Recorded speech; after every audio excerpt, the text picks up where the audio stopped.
no such thing. You're not I'm even cold in freezing. California. I'm freezing. What part of California? I'm in West Hollywood right now. Ooh, the Gamerhood. Oh, they're my favorite. Once upon a time, I was a gay and realized I was not that gay. I've never heard that term before. Ever. I know. It's how I explain it to like normal people who are like, you were married to a woman and now you have a boyfriend. What does that mean? It's very complicated for many people. People don't understand things that they don't understand. Yeah, it's precious. Fine for me. I don't care. Because you have a brain and it makes sense. Oh, son of a monkey's National uncle. Bi Visibility Day, so you know. Oh, fabulous. Have either of you ever used OBS Ninja before? Yep. Yes. Heavily. I'm the guy. I'm Torben, by the way. I'm the guy who's in your chat telling you about it. Okay, good. You're like just checking. I just don't understand. So it's a browser source thing. So basically, what you're going to do with it, and this is why it's CPU intensive, is you have a browser open, and then you have that browser with individual sources that you plug in for your cameras. I could walk you through this. Like if you want me to, I'll walk you through it. But like, so I'm on OBS. I'm using my video camera, and then I have my co-host on Zoom. But the problem is that a guest comes in and out, and so when they come in and out on Zoom, then I have to reformat in the middle of the fucking show. Why don't you just use Zoom for everything? Because when they leave, when the guest leaves the Zoom chat, then everything looks weird. Because everyone moves. What I do for Zoom is I actually individually take the boxes, because we're using Zoom for the show. Right. I individually take the boxes, scale them down, and fit them in the frame. And then when someone leaves, it just auto corrects, and then I just adjust that box. Oh, okay. So I understand what you're saying, but that's how I do it. Is I just adjust it. I just adjust the box. So I'll do studio mode. I'll adjust the box and then fix it. So that way I'm producing it on at the same time. Studio mode. In OBS. Studio mode in OBS, a lot of people don't use it. It allows you to see a preview of whatever it is and then go into, you can go from preview to live. Okay. Again, I can sit down with you and walk you through a lot of this. Yeah. I'm gonna Discord message you. Yeah, it's fine. I actually produce shows like that. This is what I do. Perfect. And I know nothing, so that's Just why we're know. here. That's why we're here. He spent a whole, what was it, hour and a half trying to teach me this shit. And I was like, I'm so bored. Help me. I can't. I tried. I was like, so this is how you do this, walking you through. She's like, I don't care. He's like, but you work with streamers and you have a show and all this stuff. And I'm like, literally, there's no more room in my brain. I know how to do all this other stuff, but streaming, dude, I'm tapping out, man. Hi, Timbot. Aw. My boyfriend is one of our mods in chat, and his name's Tim, and we call him Timbot. Because he's a robot. He works at SpaceX. He's a spaceman robot. Does modding for us while at work. SpaceX, I love that. He's a spaceman. Yeah, he has rocket meetings at 3:00, so he only gets to be here for like 30 minutes now. No! I know. Dude, they changed it. So rude. I met someone in the Space Force last month. Like the TV show or like the real one? The actual like Space Force that was put up by the All right, we're gonna talk about that in a minute. No, but it doesn't start for a whole minute. No, we're starting now. Okay, it's live. Yeah, Go. Wait, do we do our intro or no? Yes, we do. We're always gonna do our intro. Amanda, come on. No, I mean play it. We're not gonna play our intro. Hello, guys. How are you? I am your host Torben. Welcome to the show. If it's your first time here on Next Level, we are an education-based talk show helping streamers and content creators review analytics and understand how to actually digest them and learn how to do stuff and things. Along with me is my co-host Amanda. And that's me. Who's sponsoring us today? I'm so confused. Huge shout out to one of our sponsors, Blue Mic. Obviously, we talk about them all the time. Yeah, buy the sticker. Whoops, there goes my cat. You only need and the super rad guys over at Shot Call. They're usually all chilling in our chat here, so if you see them, say hi. A couple of announcements before we bring on our guest. I didn't know this until very recently, I was today years old when I found this out. Next Wednesday is International Podcast Day, whatever the fuck that means. I'm here for it, man. I'm here to celebrate whatever. I think it means we can have drinks. Anyway, with that, can we not have drinks? Any excuse to have a drink. With that, we have a couple of announcements coming with that, one of which will be announcing a new sponsor for the show. So we're super excited about that, as well as a month-long giveaway. We have everyone from Avermedia to Blue Mike to Respawn to G Fuel Gamer Subs putting together a super rad package for us to give away to the 5 people that follow us. So stay tuned for that. I know there's more, but yeah, Torben, you want to talk about our super rad guest? Yeah, be on so 5 seconds. we have the doctor, and it needs no introduction besides the fact that she's a doctor. Like, if you haven't caught her streams, please, by the love of God, go watch them. They're super entertaining. They're fun. They're informative. She tells you all about WebMD. I know she's gonna kill me for that, but it's fine. Like, it's so phenomenal to have you on. Welcome, the Gamer Doctor, to the stream. How are you doing today? I'm doing well. Before you mentioned WebMD, and now I'm triggered, so that's what I do. We're fine. But yeah, thank you so much for having me. I'm looking forward to learning about how I can grow. Never look anything up on WebMD. I'm gonna look it up all the time now. This is all I'm gonna do. I have gangrene and some sort of syphilitis. I don't know. I never look up things ever. Syphilitis. I'm gonna look up all of why the things. Why does my stomach hurt? I'm dying. That's why. I'm gonna look up all of the things all of the time now. It's cancer and you're dying. That's not it. Or it's COVID, dude. Now it's COVID. I literally was not feeling well yesterday. Period symptoms, TMI. 2 hours I spent convinced I had COVID. 2 hours. All right, this is a very important question, and only you can answer this. Like, just you. Like, just you, no one else, because like, you're the determining factor now in this, and it is this. We have a debate going on and has been going on forever. The only question that matters the entire episode: coffee or tea? That's not a question. It's always coffee. Oh, thank God. Suck always it, Pierre. Coffee. Is Pierre in our chat? I don't know. I don't care. Coffee or tea has its place, but like, it's not on the same level as coffee. Coffee is like breathing, exercise, water, coffee. Yeah. Okay. All right. You know what? I knew I liked you for a reason. Coffee, more coffee, exercise, maybe some water, bottle of wine. That's how I see my really confusing study like 10 years ago that showed people who had like 4 to 8 cups of coffee a day lived longer and had higher IQs, which might be like a correlation causation thing. Like, it wasn't a high quality study, but it's confused me ever since, and that's why I drink so much coffee. I'm okay with all of this. This feels amazing to me. I love coffee. Like, this coffee. Like, I don't know why you would pick tea over coffee, but you know what? Whatever. Like, this is. I convinced myself I only needed coffee for college, and that I would stop drinking it when I was out of college. Then I got into grad school, and I was like, it's just because I work full time and go to school at night. That's why I need it. I am 2 years plus out, and I cannot stop drinking it. I mean, what's wrong with coffee? Coffee's coffee. I just feel like too much is like not. I don't know. All right, so Doc, why don't you tell us a little bit about yourself and your background, and then we can go into why you're here. Yeah. All right. So my name's Doc, and I'm a coffee addict. Welcome, Doc. Thank you. So I'm a licensed medical doctor in the field of physical medicine and rehabilitation, which is basically like sports medicine, if you're not familiar with it. I have a background treating traditional athletes, and then, I've been a gamer my whole life and realized a couple years ago that life is too short to not do the things you love. So I trying to figure out a way to combine my passions, which are gaming and medicine.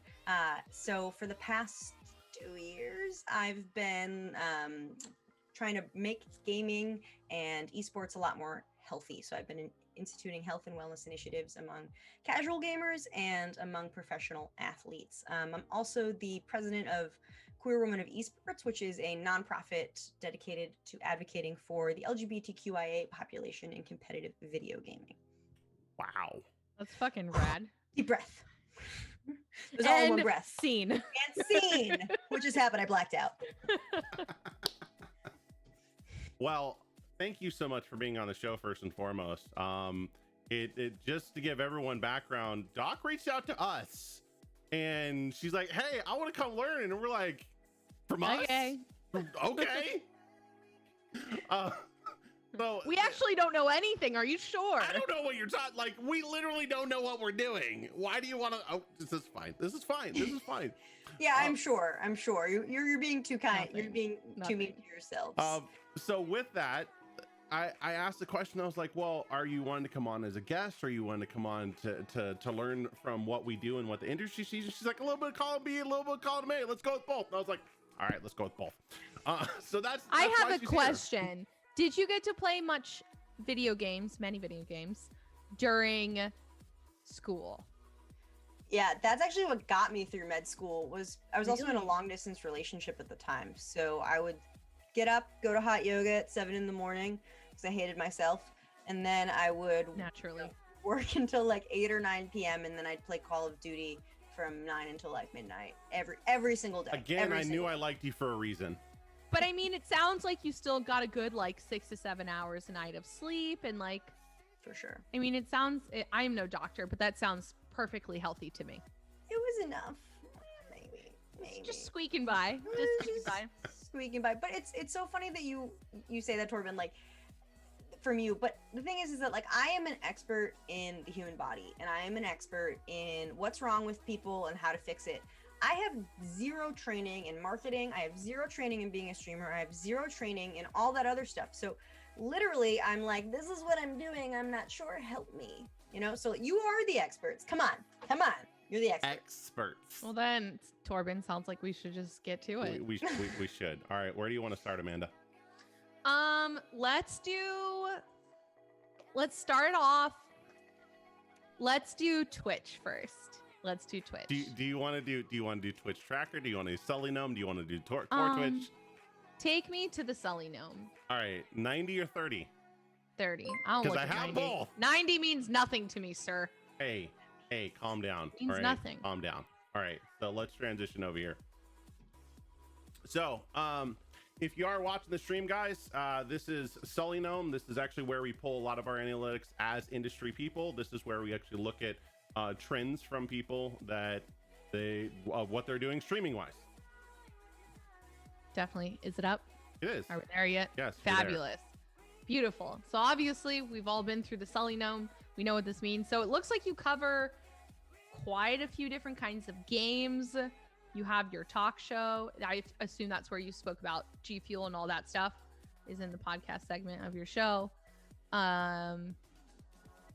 And it looks like you do relatively short streams. Is that because you work?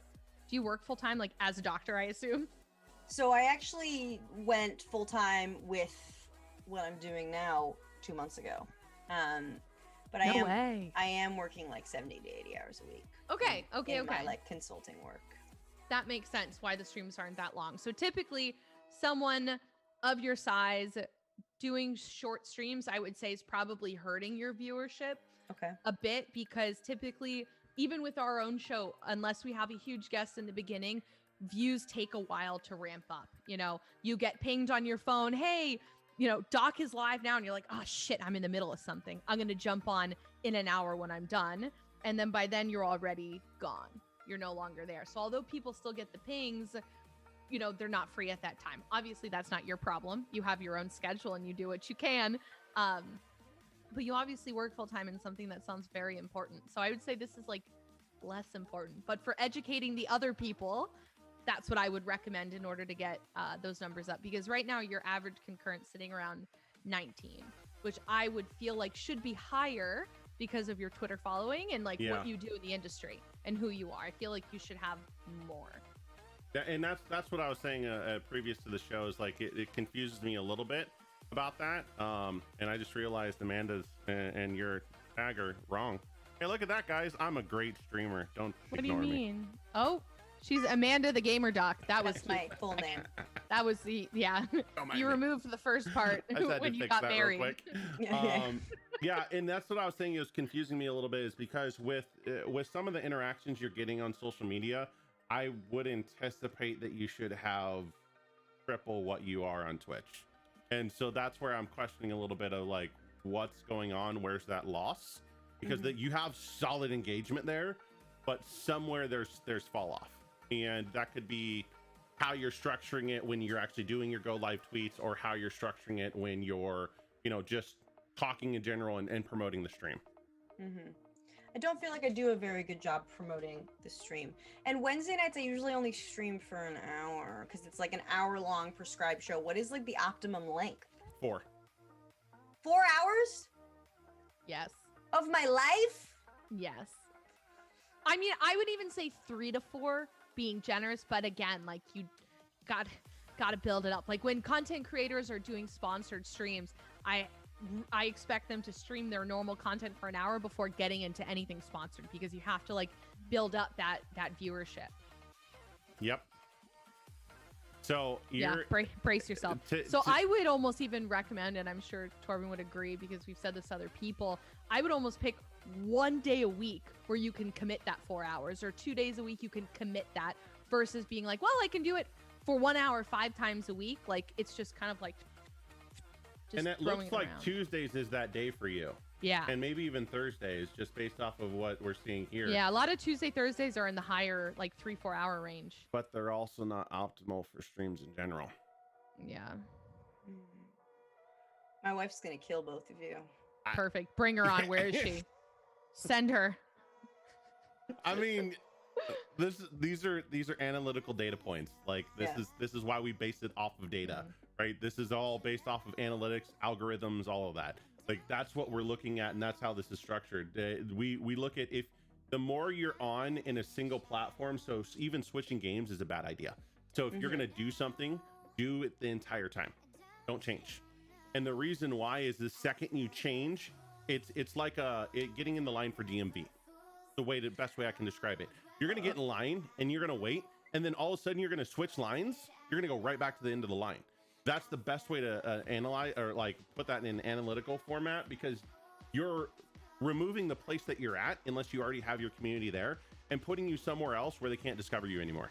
So the more that you're consistently there, the longer you're going to be recommended to other people that are in similar genres.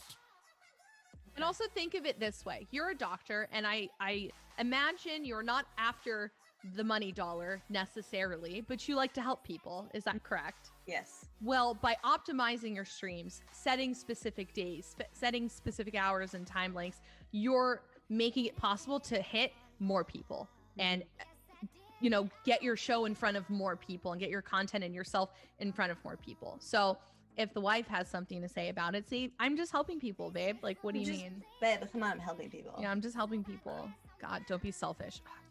So I need to, okay. So can I just give you, so basically what I've been doing is Wednesdays has always been the night that I do this like sort of health and wellness talk show. And then Mondays, I normally do a stream for the National Women's Hockey League because it's off season. I'm just doing variety and 64 streams. And I know variety is like a killer word. So Wednesdays, I'm doing this talk show. I like physically won't be able to speak for 3 hours. I will like be so emotionally drained. So is it better for me to like start with a show and then play a video game, or like to do that's a just chatting stream? If that's what you're doing, then yes. Yeah. If you're doing a just chatting stream, transitioning from that into actual gameplay content, that works perfectly because that's leading your audience in. Okay. Because you can be garnering. Sorry, go ahead. Talk show and podcast versus just chatting. I would separate them personally. If it's just chatting, sure, but I see that you label your talk show as talk shows and not just chatting. So that's tricky, because if you're not really able to talk much after, I would say that maybe you wouldn't be as engaging, fun to watch stream after. Like, I'm sure you're lovely and wonderful when you do that, but like everyone wants you at your like best all the time. So it'd almost be better to, maybe you game and then you do a podcast. Like maybe you get that all out of the way and then Maybe I mean, gets you a little it's more- an I don't know. interesting content perspective, and where this is at right now is it looks like you're streaming Tuesday, Thursdays, and Wednesdays, right? Sometimes Mondays. I would have to actually take a look at. Where are People you? are Twitch asking tracker. for links to the doc. Can we get some mods putting links in there? Lamp Yeah. is not a mod. He's our video editor. I'm just gonna do Dead. this, and I'm just gonna post her link tree because this is where our Hell website yeah. is as well. So I normally do Mondays and Wednesdays. I'm not sure what those other days are. Okay, I mean this gives us a better overview. This is Twitch Tracker. I like Twitch Tracker because it gives us a nice pane of like based off of the greens, how often you're streaming and when. And I can see right off the bat, like the biggest thing that you have is consistently streaming Tuesday, Thursday, right? Wednesday's sporadic. It looks like. Really? Yeah, that's what we see is Tuesday, Thursday. That's what. Tuesday, I've streamed Thursday. every Wednesday for the past year. Wednesday, you've only shown 1, 2, 3, 4, That's 5, 6, very 7, strange. 8. 8. That's very crazy. strange. Yeah, I mean this is an API that's pulled directly from Twitch. So That's very weird. I would question maybe it's referencing those on Thursdays and maybe just the analytics is wrong. I mean, I've seen that before, and it could because it looks like for here, like Thursday looks like that's your most consistent one, and So that that could would just be Wednesday. right. That would be Wednesday. So then. weird. That is Yeah. very weird. This is the first time I've ever seen this, to be honest, of just it being like this wacky. I wonder how you're like. I'm actually gonna look at your Twitch channel real quick because I Please want to do. see what I'm it's very doing, curious now. like as far as video wise, because this will tell us exactly. 2 days ago, so 2 days ago that was Sunday. 7 days ago would have been Wednesday. 14 days ago would have been Wednesday.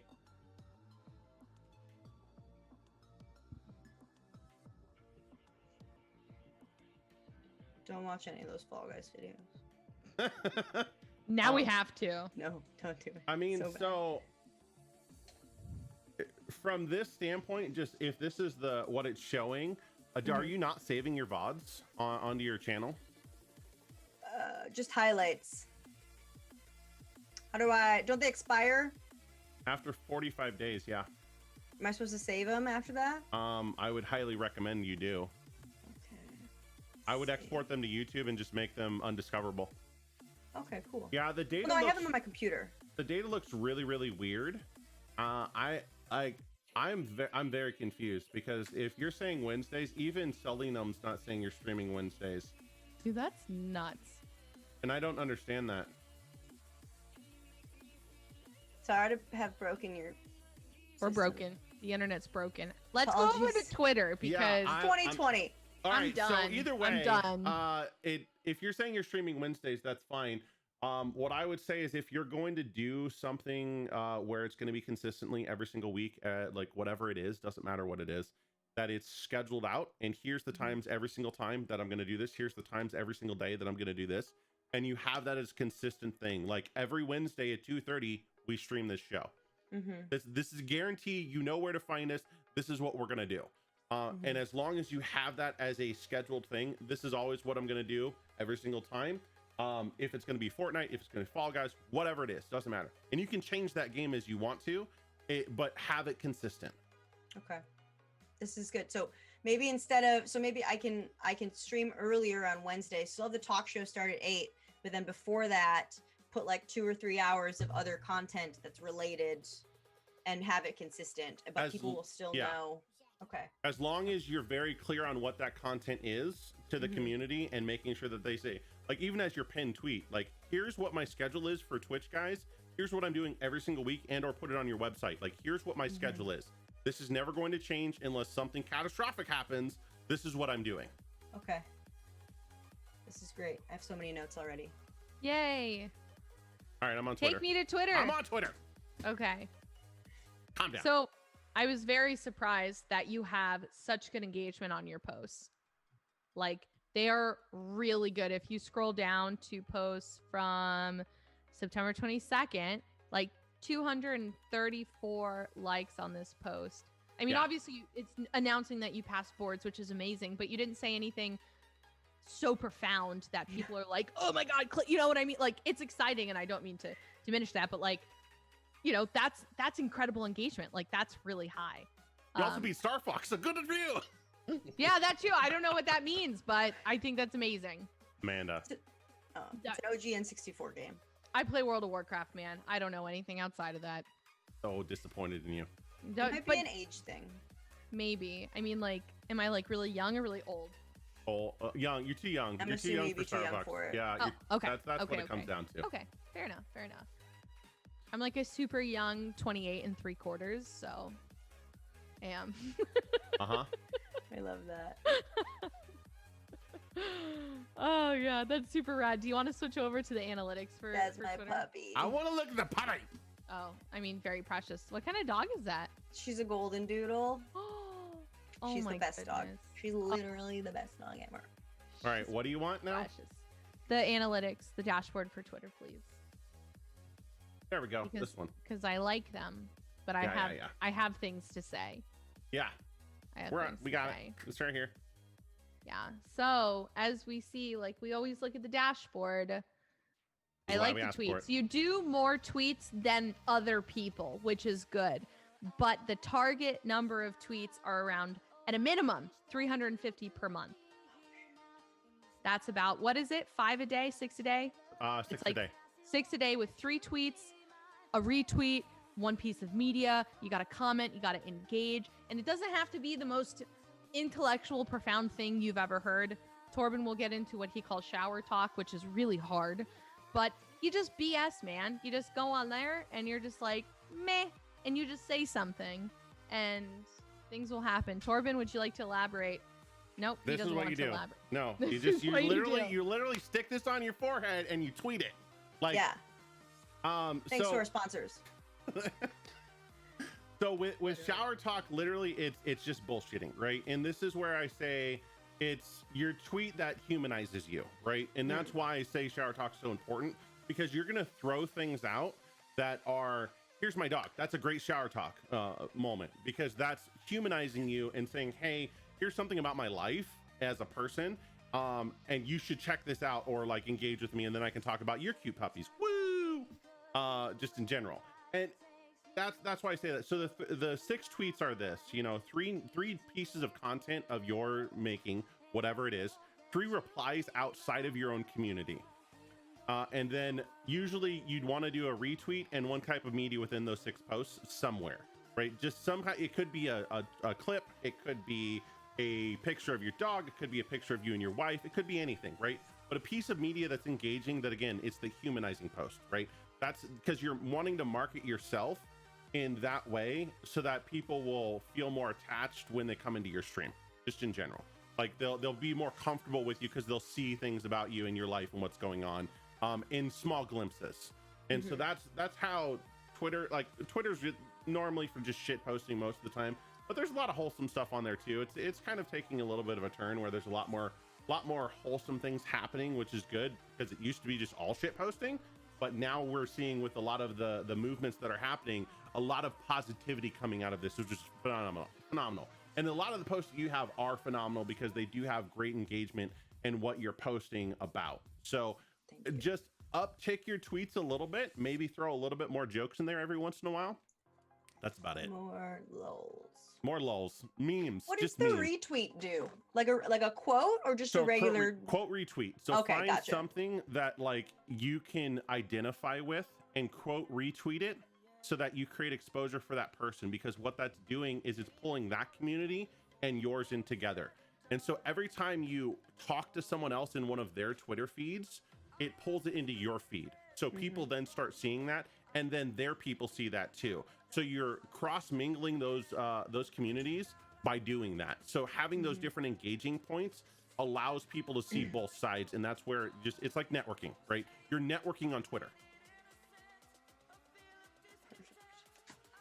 Now, And then you get to a point where people will like recognize your name and they're just like, oh, she always posts the funny stuff or the dog stuff, or, you know, whatever it is. Like, it's that way you go to conventions, you actually meet people in real life, or whatever the hell happens with this COVID thing via email. I don't know how it's going to work, but like, then you just are kind of known and know people.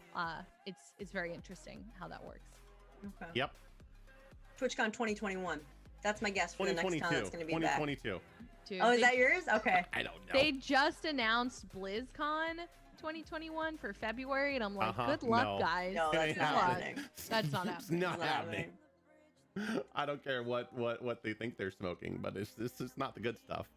In terms of strategy for people who I'm engaging with, how much bigger than myself should I be going at? Yes. All the way. Anyone you find you find interesting, I engage with everyone across everything. Okay.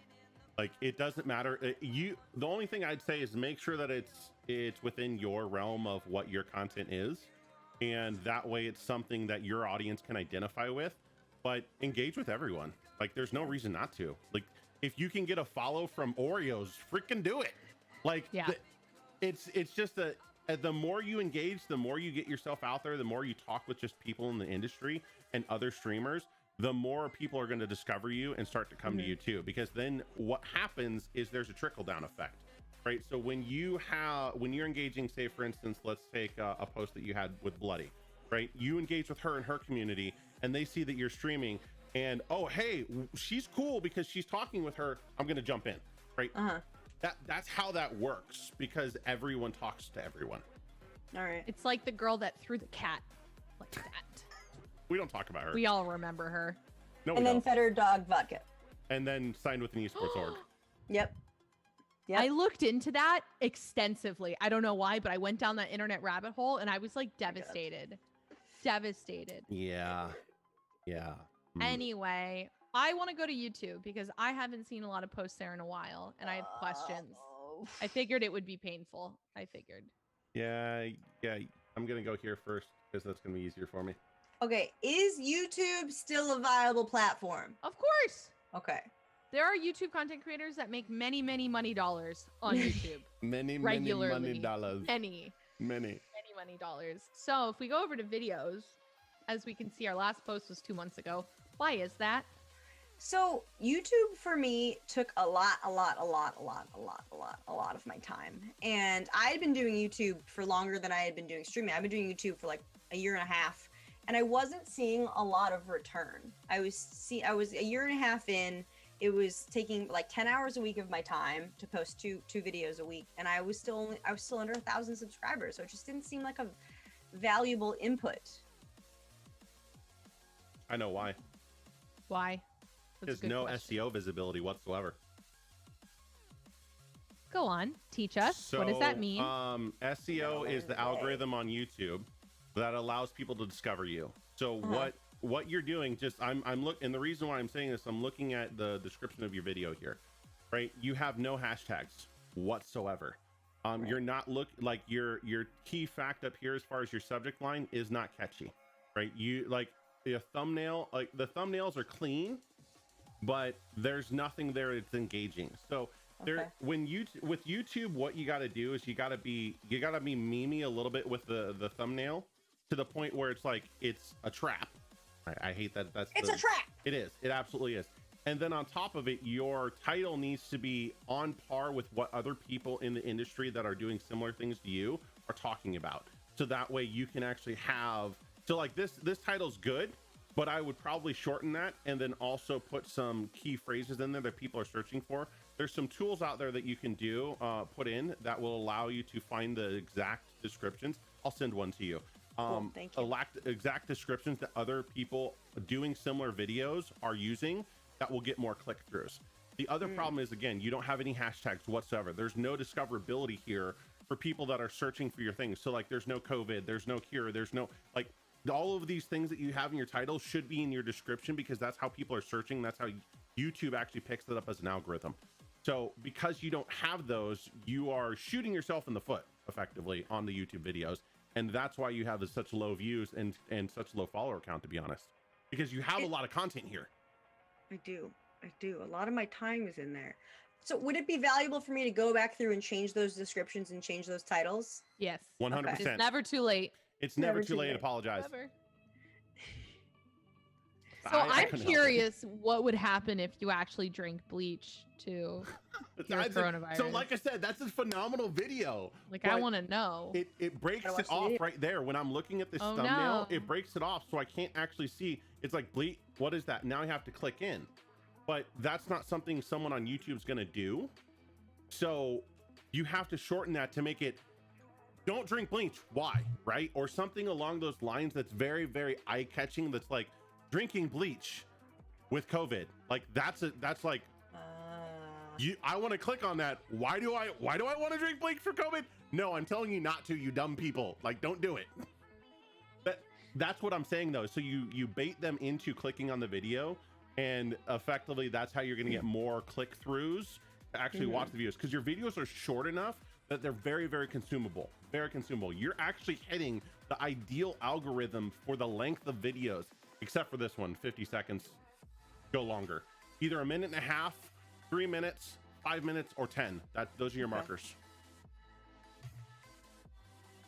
Guys, honestly, I'm probably gonna go watch all of her videos now because I want to know more. I'm ready. I want to watch the bleach one. I want to watch Some of them are better than others. I'm working trying to find a video editor right now so I can just shoot them my Twitch VODs and be like, take my dollars, please make me videos. So the other thing I will say, because I see some discrepancies here, stick to one format. Okay. What do you mean, the thumbnails? No. Doc versus Penguin, Super Mario 64. There should be no gaming on here. It needs to either be all medical or all gaming. If you do too much diversity, it will, again, break down the algorithm and people won't find you because YouTube won't know how to search.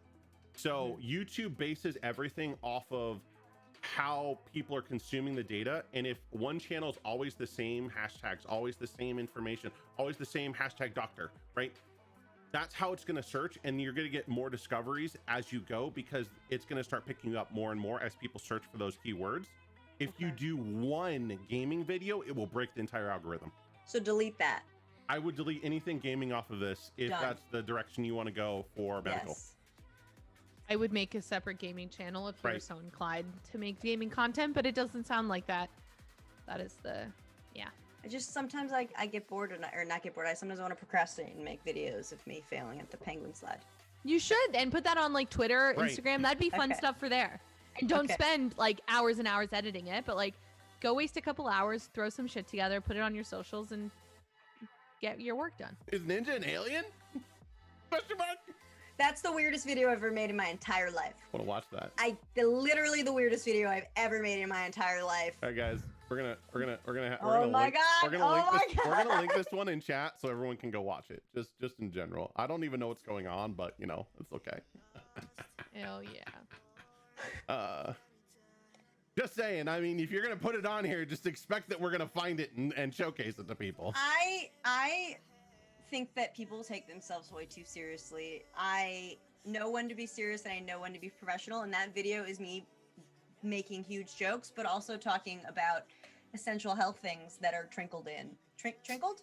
That's a phenomenal video. I don't think that's a word. I don't know. It's a word. I think trinkling is like a fetish on Pornhub. I'm pretty sure. What? I think that I don't know. a trinkle. I think so. What are you talking about? What is that? What? I think it's like down on page 58 when you go through. I don't know.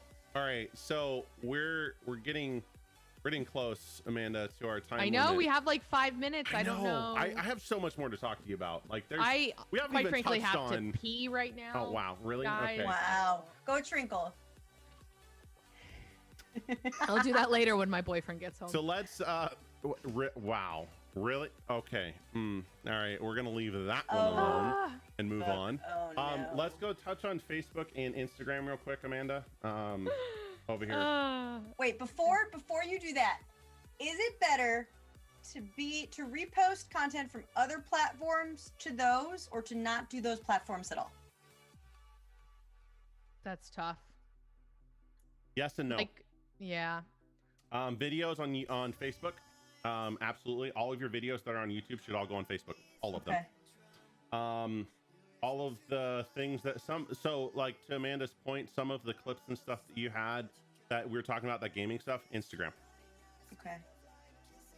Because these are all different engagement platforms and they all have their different analytics and discoverabilities. So depending on, Okay. and hashtags are very important on Instagram as well. Amanda, I'll let you go into that. They are very, very important. So same thing, same idea with what Torben was talking about on YouTube. It's all about discoverability. You have interesting things that you're sharing. It's a little different. It's not usually video format, but you can share video clips on here. So those fun little gaming things you make, absolutely. But our rule of thumb is no more than 7 hashtags. If you do it, it's hashtag overload and it doesn't do shit for you. It actually does the opposite. If you don't do enough hashtags, it also can hurt you. So we've had people on here that do none. We've had people on here that only do 1 or 2.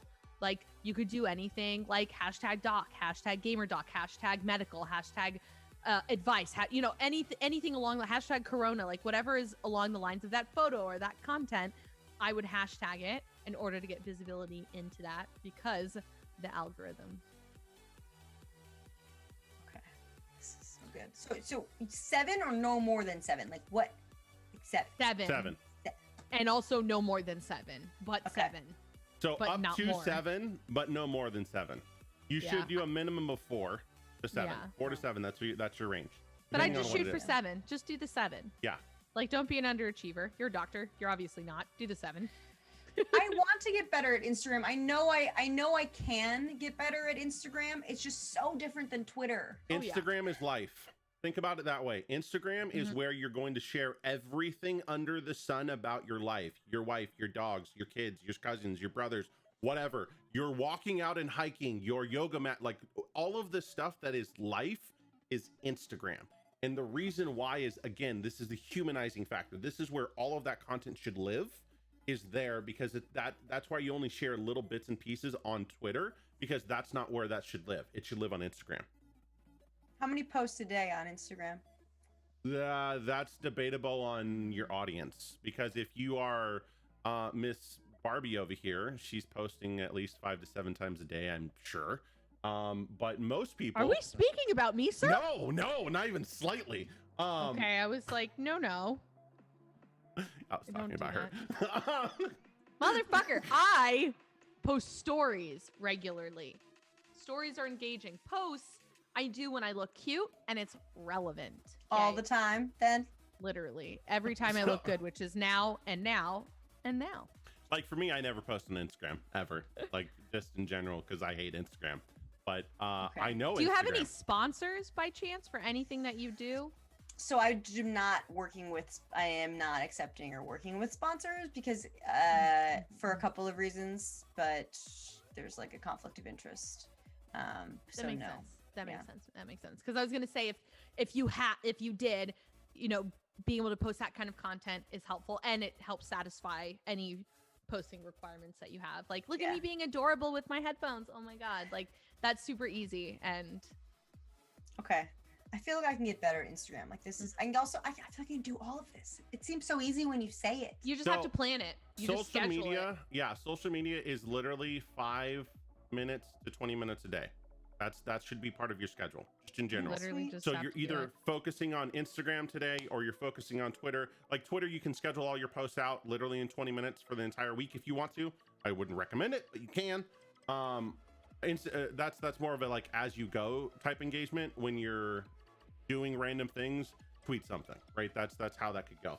Instagram, like I said, is based off of your community and what you're looking for. I would just try and post 3 times a week to start and then go from there. And if you start I don't seeing think really it needs to be more than that Yeah. personally. Like I mean, it like if you have like it takes some of the videos off of YouTube, put them on there. That could be some of your first posts, right? Immediately. or a few different clips. If you have a few minute long video, chop that up to a few different clips and sprinkle them out over a month or two. So, you know, just kind of spread out that one thing. You don't need to post up a reel or something that's a few minutes long, but like post a funny 10 seconds or an informative 10 seconds or Okay. interesting. All right. I can do that. I can do all of these things. You absolutely can. I feel like we're about to go over on our time, but We I'm are. curious to see if chat has any questions. If anyone has any questions, anyone wants post to more on- donate their little channel points to make No, Torben stop make it. a Just TikTok stop. with me, Just please. stop. No, not gonna happen. Yeah, just post more on Facebook, and I would say Okay. just start posting all those videos and start letting people know you have one. Okay. I know, because Facebook has the highest daily users. I'm on like Twitter that has 100, like 1,000th of the viewers as Facebook. I know, I just hate Facebook. And Facebook can be monetized. So Yep. you can make money on that shit. Just saying. Yeah. Okay. Interesting. So chat, do you have any questions? If you do, now's the time to ask. Otherwise, we're going to have to start transitioning to our next guest.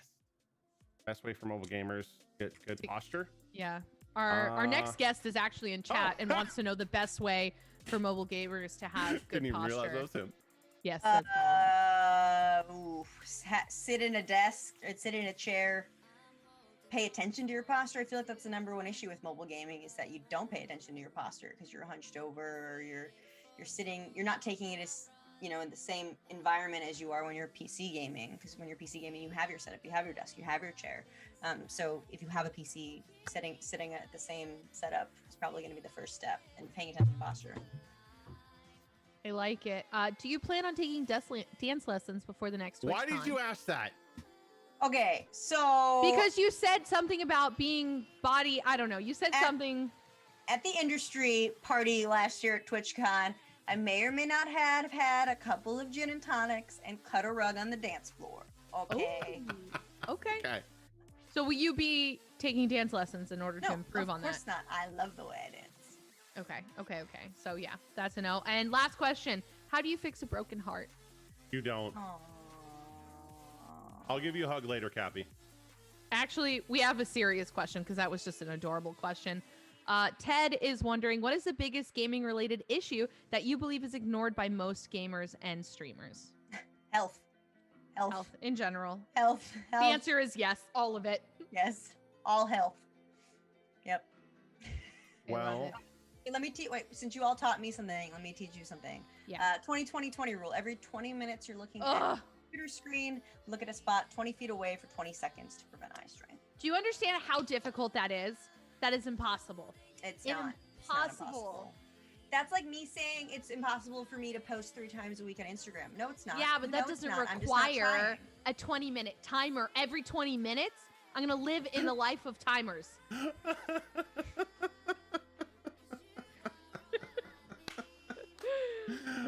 What are the health benefits of gin and tonics? Tonic actually is a treatment for malaria. Okay. Really? Yes. That's news That's to why me. it became a popular drink, is because I think the quinine and was being used to treat malaria at the time. Oh my gosh. What? See? That's really fucking cool, man. Yeah. I have so many more questions. See, and that was a silly question that I wasn't going to read. Because it's plant larps. Yeah. Everyone knows plant. We're not going to get into that one, but everyone knows plant. All right, guys, we do love have. it. This is time for us. We do have to actually transition to our next guest. Doc, thank you so much for being on. It's been fantastic Thank having you here. I hope that we helped you. You did. I will follow up with you separately to talk to you about a bunch of other stuff that you need to talk about. So happy to do that. Thanks again for being here.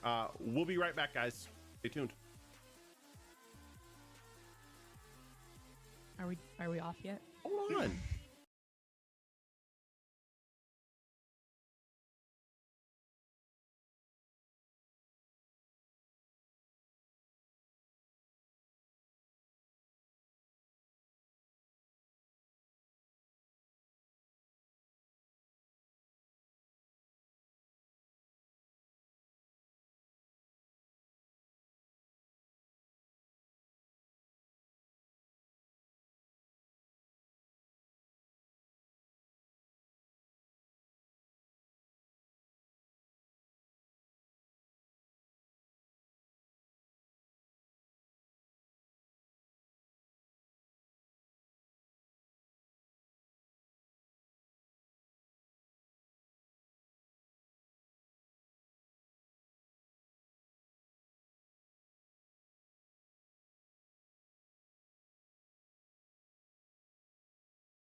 Hello, everyone. We are back again, and joining us is a phenomenal industry expert, a person who needs no introduction because he's just that well known.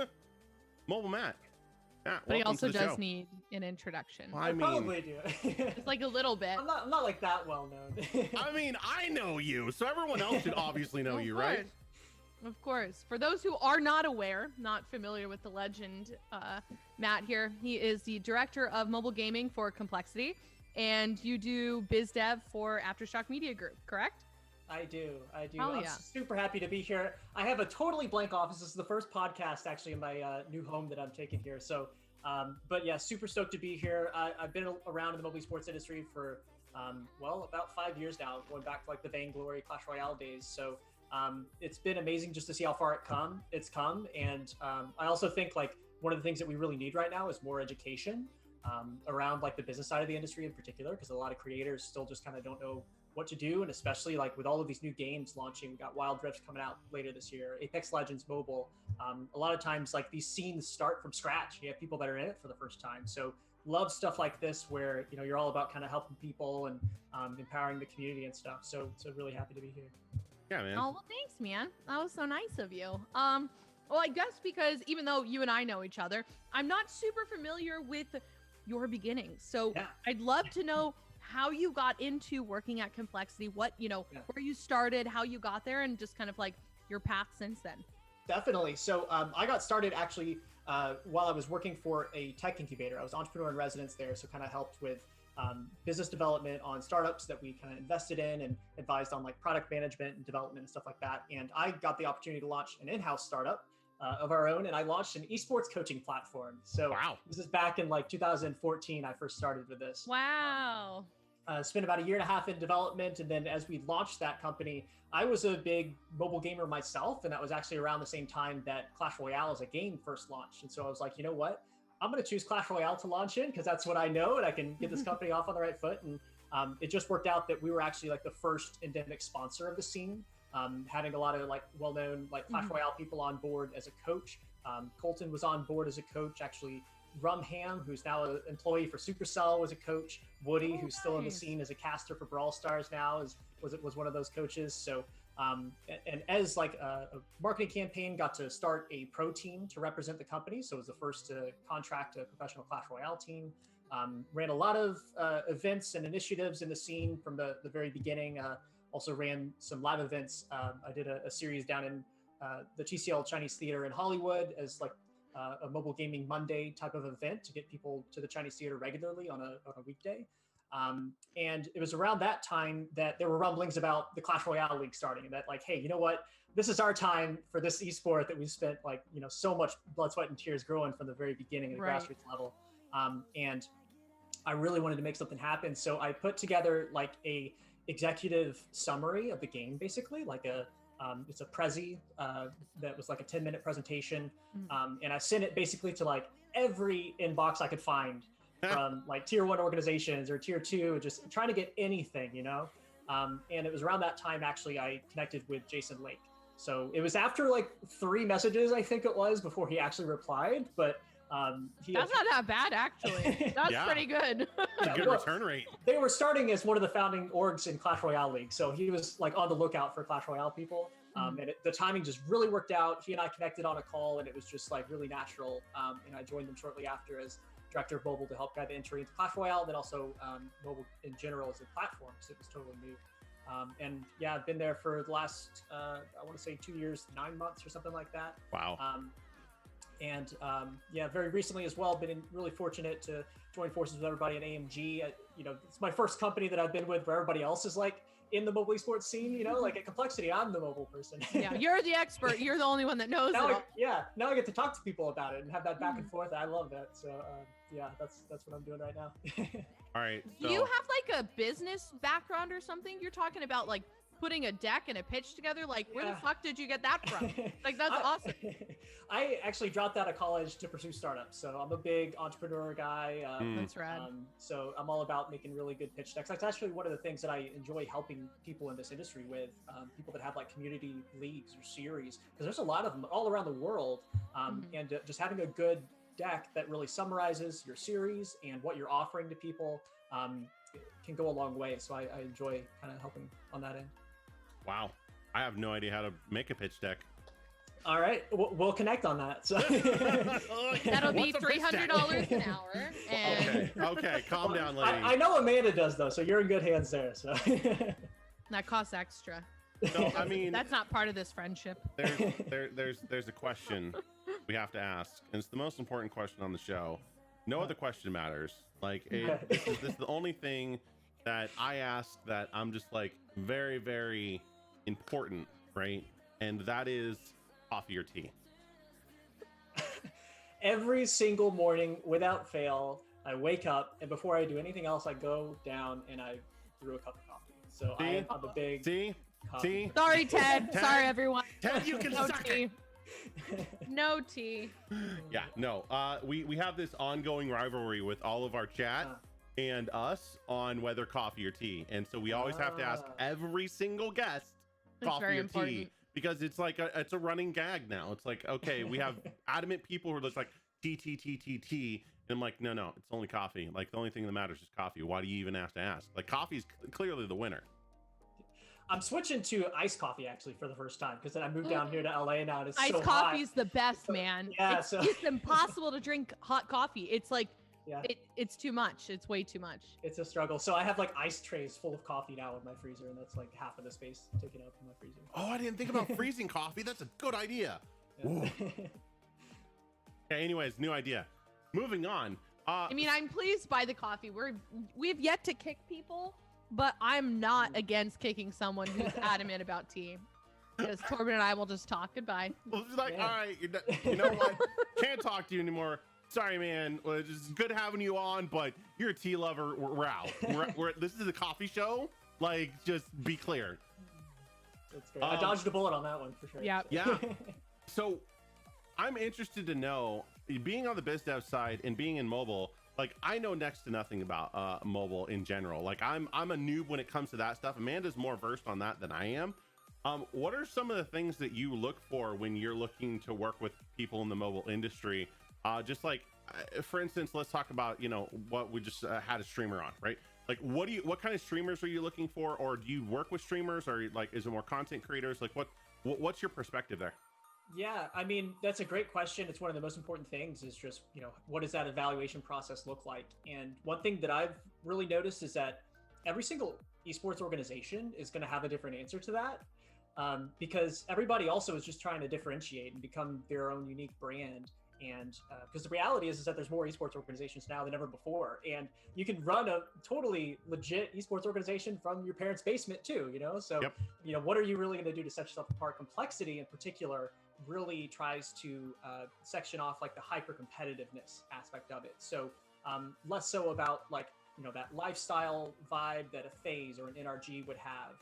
Not to say that we don't take that into consideration also, but we want to look for peak competitiveness. Like we'll just sign a team in a game because they're the best players. It doesn't matter if they have 500 followers or 500,000, and so we've also built a state-of-the-art facility out in Frisco, Texas that has a mind gym that actually the TheGamerDoc would have loved, but just to be able to actually like train the intangible aspects of it. We have places where you can emulate a live stage environment with a glass box, and you've got your PC station set up in there, and we'll pump in crowd noise, until you can't hear yourself think, because that's what it's like competing on stage in these big like CSGO events and stuff. So we really just try to focus on the hyper competitiveness and just things that kind of align qualitatively with that.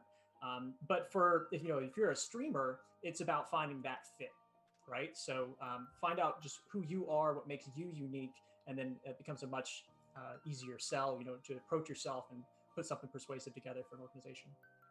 Okay, that's super interesting. We always say one thing on this show, and that is to everyone: don't be a dick.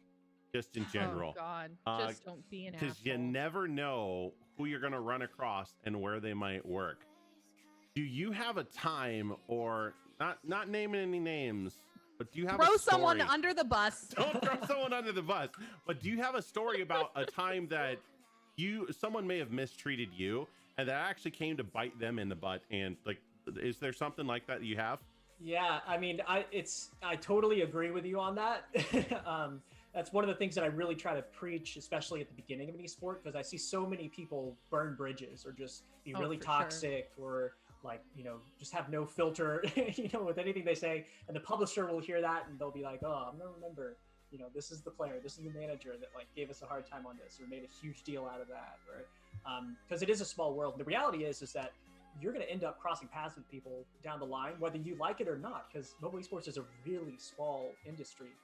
And esports as a whole is a small industry. And I've seen it already in mobile where there's been players that have kind of transitioned from one game to another and you meet up in the other game. So you literally have no idea where you're going to meet everybody down the road. So I personally try to be someone that kind of leads by doing in that way. Like just with me, I try to be that like really positive influence. And I will go out of my way to just not say negative stuff about people, period. Like it doesn't help anybody, you know what I mean? And like, even if you feel badly about somebody, like lead by example and help them see by being like that positive example of what you would hope that they would act them on. with kindness. I mean, it sounds silly, but like that is it's the so way true, to go. though. Yeah. And then as I've kind of grown into, someone that is in a position to kind of influence people at the beginning of their paths, that's so much more important because there is kind of a responsibility and a weight, I think, with positions like that. So I really do try to go out of my way. Is there an example, going back to your question, is there an example where somebody crossed me over? There's been a lot of times, especially in the early stages of Clash Royale, where I've had to just have immense patience with people. And, I also have kind of developed like just the ability to empathize with people too, because, a lot of the people that really gave me headaches at the beginning of the esport, were 14-year-olds, 15-year-olds who were players and just super passionate. But just children. Have the context or the life experience, and I just have to understand, like, look, you're gonna get mad whether it's me or whether it's somebody else that's here, and that's just something that you've got to work through yourself, is how you kind of interact with people and stuff. So those people I've grown to have much stronger relationships with even now. So I definitely I'm glad that I did that at that time. That's Matt, awesome. you are stupid wholesome. I I don't know want it. to handle it. Right? There's The some moment I had an example of that, I was like, Torben, listen to this shit. But I mean, the thing is though, is that, people kind of need that. Like you were just talking about it in the early stages of esports and stuff. Like, if they don't hear it from people that have been through it before, they're gonna, learn it too late. So Yeah. I really do try to kind of get people jump started, especially in the early stages. Yeah, and I mean, it's funny because there's a lot of content creators out there that get this chip on their shoulder thinking that just because they have 50 viewers means that they're a big deal and that they can treat people however they feel like because they have viewers.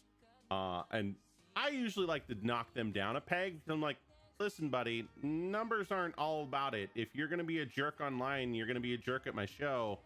I'm just not going to invite you, right? Like, you don't know what you're doing or who you're talking to. Just because I'm coming into chat trying to interact with you and you're going to be a jerk to me, like, why? Like, where's the point in this? Like, there is no point for you to be like this. And so I try to educate people as well. Like, hey, I want you to be a good person just because you're a good person, and don't act differently when you're on stream.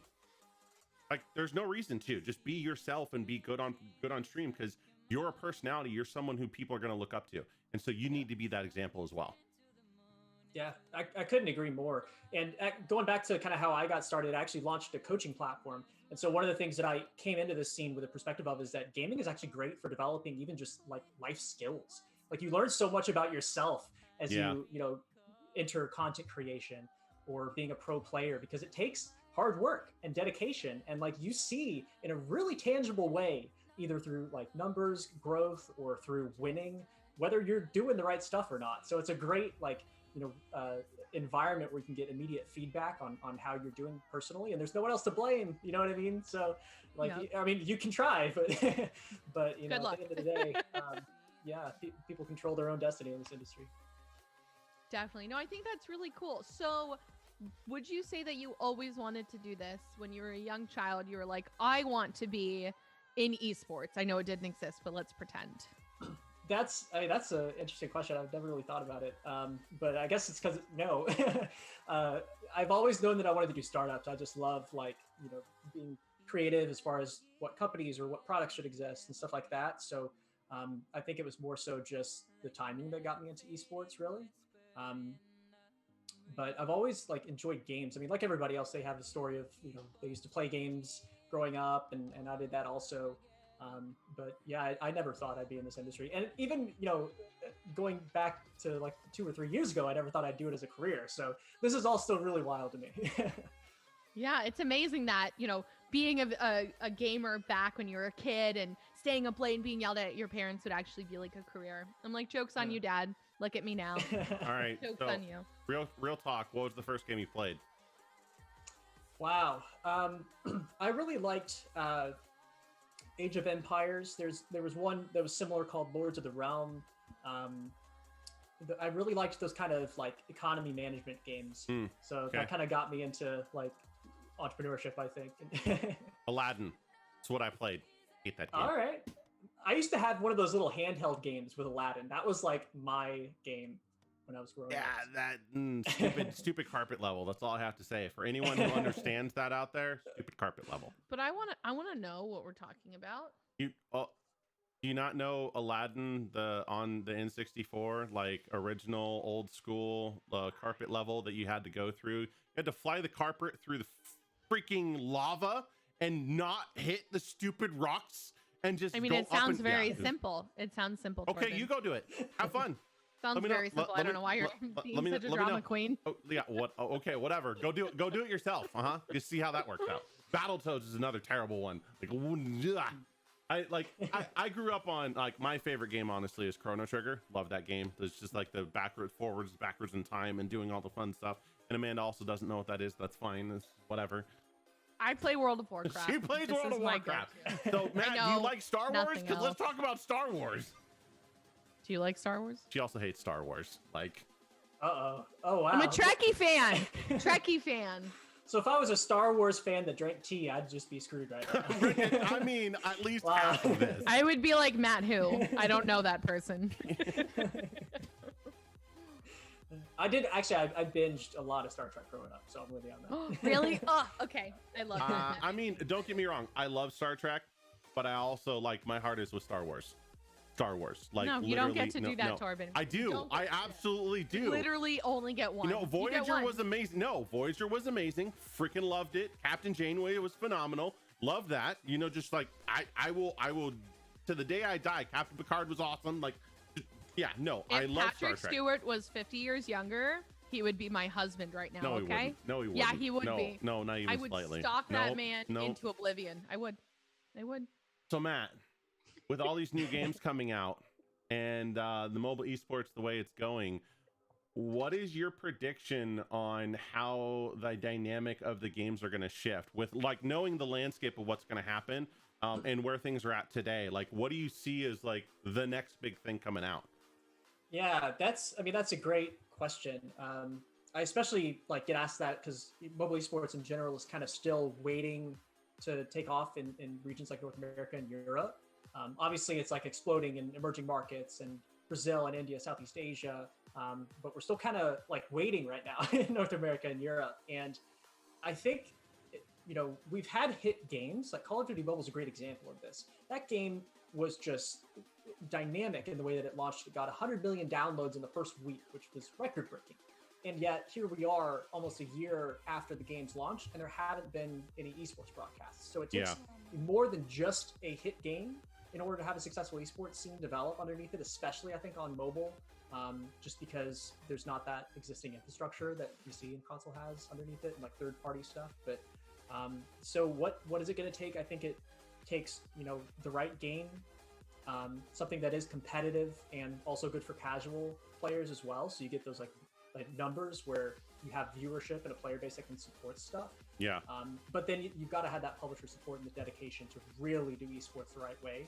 And there's few people that know how to do it like Riot Games. And that's one of the big reasons why there's a ton of hype right now for Wild Rift. There's already so many content creators that are positioning and just waiting for that game to launch. They're, trying to get into these closed betas that pop up regionally. just to get some new content around it, right?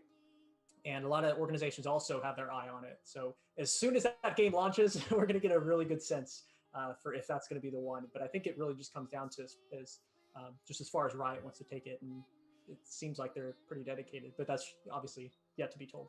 I mean, but Riot has League, and you look where that's gone, right? So I mean, and they've also released other things as well, and they're continuing releasing. They're combating Blizzard really in a lot of ways, and Blizzard has a lot of that platform when it comes to like Hearthstone and other things that they are doing. So I definitely see that they're trying to hit the community play in a lot of ways, and that might be the next big thing. Especially being in the organization that I am, I'm looking at this stuff. We actually had Alex Jabali on recently, and he was talking about the FGC community and all the stuff that's going on there, along with some of the mobile stuff that he handles, like Brawl, I think it's Brawl CM, and just in general, like how he's approached a lot of that stuff. And so it's just interesting to see the different perspectives on, you know, what people are looking out for and what you guys are expecting to hit the market, because there's no real way to know. How the hell did we know that Fall Guys was going to be freaking phenomenal, or Among Us out of nowhere just starts going viral, right? Yeah. Like, how do you predict that stuff, really? Also a sneaky popular mobile game, by the way. They have 85 million downloads on mobile, and that's basically just over the last couple months. So that's because they went coming free up there to play. Too. Yeah. I just recently learned that it was paid before. They wanted you to pay for every single level, and then the reason why it started popping off is they made everything free and just charged for the skins. And then just everyone started buying it, or not buying it, but getting it, because they're just like, I can now play this game for free. That's amazing. I actually didn't know that. So that's a great move to kind of, you know, keep the hype going on it, because that's taking off right now. Yeah. That's crazy. So I'm always curious with people that are so like in touch with very current events. Where do you get all of your news from? Like, how do you know all of these things? And because that's something I personally struggle with is like, I don't really have ways that I find a lot of this information. Usually people, Torben will send me stuff, and like, I feel like I get so bogged down with like day to day. Yeah, that has just been a constant struggle, to be honest with you, because there's still now, no centralized place to go for mobile esports news. Mm-hmm.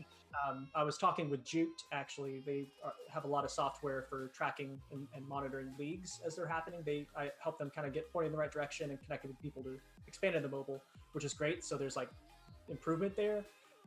But that's still really missing. So what I do, I have a Discord server actually that posts when a new article is uploaded on the Esports Observer or Esports Insider. And that's one place that I go and just kind of recap on all the things that have kind of been happening. I don't read every article, but I at least read like the titles, and if there's something mobile related, maybe I'll dive in. That helps a lot just to stay up to date with current events, and then really just talking with people. I mean, that's really it. I wish I had a better there was answer. like a secret answer, but I'm always curious to see like where people get their information. I think it's really interesting. I always want to be one of those people that is very well informed. I honestly just Google. Google just has so much crap, man. Yeah, but you just need to know what you're looking for. It's all about how you Google, really, like what you're Googling for. This is, you know, small tip from an IT guy. Google is your friend. It's all about how you Google it.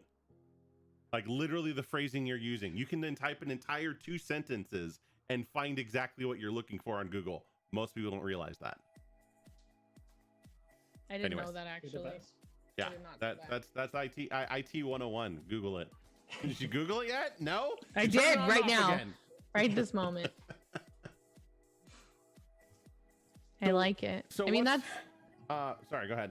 No, that's okay. I was just gonna say like that's really interesting, because I feel like there are even more like esports news, and even like I feel like everything's just so spread around and separated. Like esports separate from gaming, and obviously like that makes sense, but like I feel like someone should invent a place where everything lives: PC, console, mobile, esports. At like I know it'd be difficult, it's wishful thinking, but like I feel like it's harder than it should be to be informed about things that we should be. Yeah, there are a few sites out there, but ultimately if you're depending on the environment that you're looking for, it is hard, because everything's so like it's dependent on publishers publishing papers and talking with industry people and talking with the different developers and making sure that they have accurate information, because sometimes it's not accurate.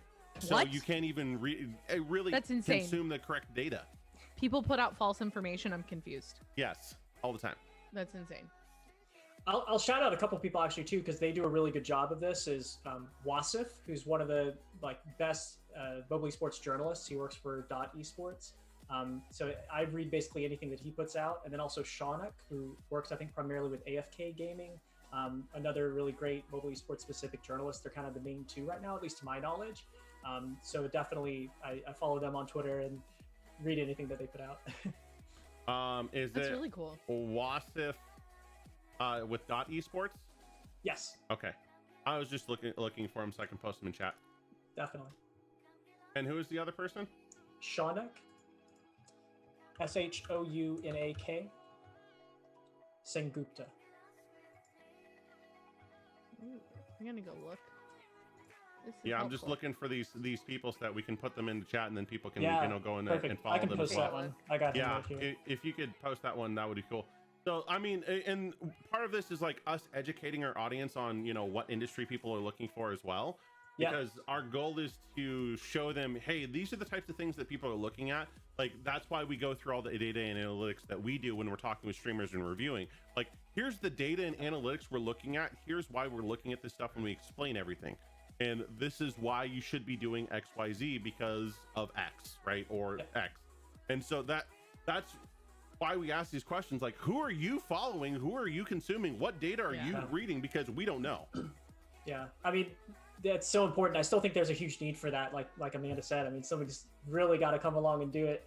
I'm trying to help people that reach out to me. I mentioned Jupes, but there's just, I think it also takes an interest from the companies. Like, this is something I've noticed too, as somebody that's trying to reach out and help build bridges with the PC or console-based scenes and stuff. Is like, people are either ready to embrace mobile and to expand to it, or they're not, and you're not going to change their mind a lot of times with one conversation. So Yeah, there's really hard set opinions about mobile and the PC and console scenes. Of course. But it's starting to erode, you know what I mean? So that's just going to take a little bit of time. So what are some of the things that people can do to help the mobile esports scene in general? So is there a set of guidelines that you give people, like, hey, do these things to help us out because this is why, right? It helps this content, or it does this. Yeah, that's another great question. I don't really know. One thing that I've said in the past, someone asked, what can the everyday person do to help mobile esports grow? And what I said to that is just be authentic and supporting it on social media. Just support people that are doing good work that you like in the industry. Just a simple reply to a post saying this is great, or liking it, or referring it to somebody else. That goes a long way, especially for some of these smaller creators in mobile esports that are trying to grind and create something. You know what I mean? So really small, sincere messages can just go a long way and just literally make someone's week. Aside from that, just kind of speaking up whenever there's a really blatant comment made about a stigma, because that's not going to go away unless there's proactiveness against it. Mm-hmm. So making sure that the right information is out there from that perspective always helps. But at the same time, you don't have to be the bearer of mobile esports to the world. You know what I mean? Yeah. I think just little things here and there are going to end up building up over time. And then there's also that really toxic subset that it's never going to go away. So we also have to get used to it in this industry. Of course. I mean, what I think is funny, because I worked in mobile for quite a while, is that, okay, you think mobile gaming is a joke. That's cute. You tell that to those bank accounts for those mobile content creators. Just saying. Yeah. You think that money is a joke? I know mobile content creators that make over $500,000 making YouTube videos. Okay, that's a joke. It's hilarious. I'll laugh all the way to the bank. That's the reality of it. And so that's what I tell people that hit stigma is let people think what they want. Go out and crush it and just prove by results that mobile esports is real. And exactly. From our perspective, it's we don't really care what other people think. We're gonna succeed regardless of what this console person thinks. Exactly. Tell that to the brand deals. Tell that to the sponsorships. Tell that to everything. Yeah. 100%. So who are some of the people we should be on the lookout for mobile esports wise that may not be as well known? Wow. These are really good questions, man. You're really making me think here. That's the point. If you want, Wow. we can do a little dance I while can you stop. Like, Torben No. could put on a wig, break stop. it up a little bit. Wow. Definitely the two reporters that I mentioned, actually. Anytime I mention people that are underappreciated, I go right to them. Just because, like, what we're talking about, like, just news and information about mobile esports is a real area of need. So, those Ooh, what esports orgs and teams exist for mobile? We had Pat with Tribe on, so we obviously Yeah. know of Tribe Gaming, but I guess off the top of my head, who else covers mobile? Yeah, I mean, so there are a lot of organizations. Tribe is obviously one of the largest ones in the Western market. There's a lot that are actually regional.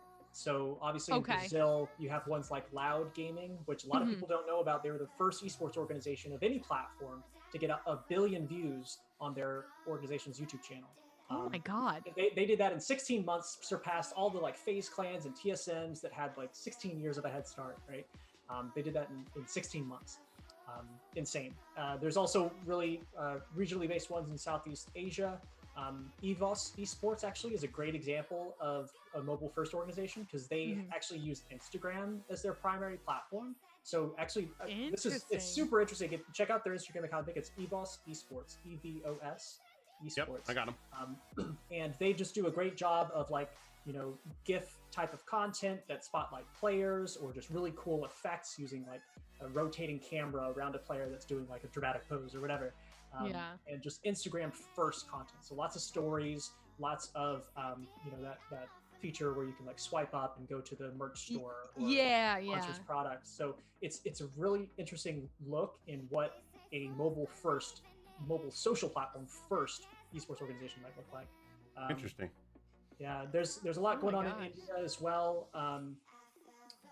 Seoul is one of the primary organizations there. That is the organization actually that Mortal is part of and related to. He's like the largest mobile streamer in the world right now. And then there's a lot of regionally based ones in Europe as well. Team Queso's not necessarily regionally based. They're across all of the Spanish markets, but they're doing a great job. And then there's ones like Clash, but it's spelled with a Q.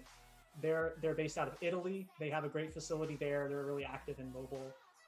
But yeah, there's quite a few. It's just kind of all separate. Wow, so it seems like quite fragmented. So like the major orgs like 100 Thieves, Cloud9, do they have any sort of esports, like mobile esports teams? Some do. Team Liquid is one of the most active in mobile. There's a lot of actually tier 1 organizations that had signed PUBG mobile teams in India. So and we all know what happened there. So yeah, Fnatic was really active with that. I think TSM has a partnership with a Southeast Asian organization. Okay. And then there's a lot of orgs. This isn't public yet, but Free Fire may look very familiar pretty soon here as well. At least that's what I'm hearing. So, but Free Fire's esports are just crushing it. That's super cool. And for those who don't know, PUBG Mobile was banned in India, where it was one of the largest regions for the game, which is very unfortunate for content creation, you know, gameplay, audience, esports, etc. Yeah, huge ramifications. That was a big deal for sure. Wow, that's nuts. Well, I'm sure they're going to be dealing with that for quite some time. I just noticed right now, we have a couple of requests. So I don't know if you noticed that, but gosh, dang we it. have bonus points that people get to redeem. One of them is for Torben to make a funny face. I don't want And the other is for the guest and myself to flip our hair. Apparently, I have a hair touching issue. And apparently, you do. So that's why you do that like 100 times in a podcast. Yeah, we have a montage about it. It's a thing. I've seen the clips and stuff. Oh, see, I don't mean to. I don't mean. You don't mean to. Mm-hmm. I can't help it. It's here. It's like imagine a mop on your head, man. Like I can't. And it's so pretty. I just can't stop touching it. I don't know. Well, stop touching it. You have extensions now.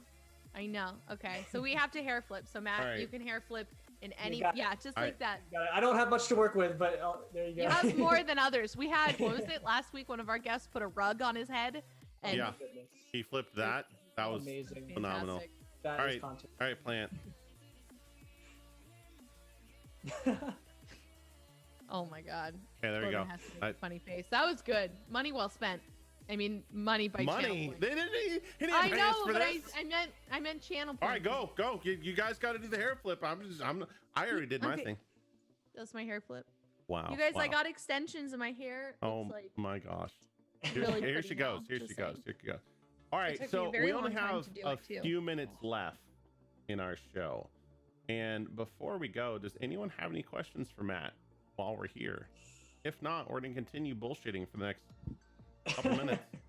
Wait, can I make a request? Yeah. I love actually that you kind of break down channels and stuff for people that come on the show. So just to be totally transparent, I have no idea what to do with my brand. And like, first of all, I'm okay with that because I'm more so like reoccurring guest. But I would love any tips that you have for me because there's not many people that know that they're not content creators. Like I'm never gonna make a video of me playing games, like period. But I also really feel like there's a huge need for more information. So I don't know. I'm curious what you got for me. So are you like, I mean, it takes 45 minutes for us to review a content creator. Okay. Just FYI. Would you like to come back on the show? I think we have a spot or two left in October. I mean, Would I'm you looking forward consider? to- Anytime. Yeah? You want. So. Because I would love to. I am Cool. super unfamiliar with your brand, unfortunately. Like I would love to actually do a deep dive. So what we typically do is beforehand and afterwards. That made no sense. My brain. I don't even know what to tell you. Words. What we do before the show is we request screenshots of your analytics so we can actually look ahead of time. So by the time we get on the show, we know your Twitter dashboard, your YouTube. You don't have to share any monetization with us, but just really the 30-day. But beyond, obviously we can use Celinome, Twitch Tracker, Social Blade, all of that, but more of the behind the scenes that you don't get a look into. We would love to have you on. That would be so cool. I'd love to see you back on for that.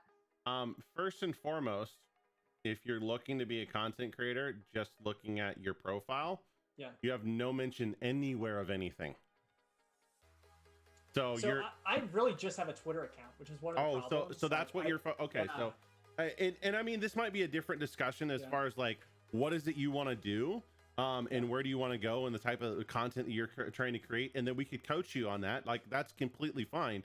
But normally when we're reviewing content creators, we literally look through their entire portfolio: Facebook, YouTube, Twitter, Instagram, all their VODs, like look at their analytics on their streams, all of that stuff, because that's how we're going to actually get the cohesiveness of your brand completely figured out. Because otherwise without that stuff, it's like, well, what do you want to do?